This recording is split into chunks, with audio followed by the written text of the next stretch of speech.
ස්වාමීනි භාග්‍යවතුන් වහන්සේ විශිෂ්ඨඥානයෙන් දත යුතු සත්‍ය ධර්මයන් ශිෂ්ඨඥානයෙන් දැන වදාළ හිඳ පිරිසිඳ අවබෝධ කටයුතු දුක්ඛ සත්‍යය අවබෝධ කළ හිඳ ප්‍රහාණය කළ යුතු සමුදය සත්‍යය ප්‍රහාණය කළ හිඳ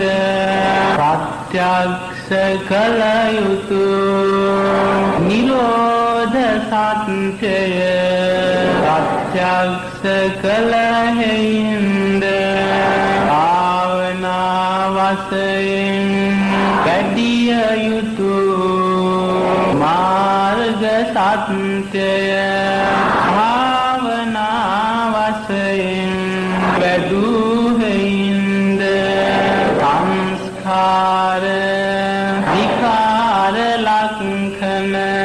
ප්‍රඥාප්ති නිර්වාණ යන පංචවිධ ඤේය මණ්ඩලය පරෝපදේශ රහිතව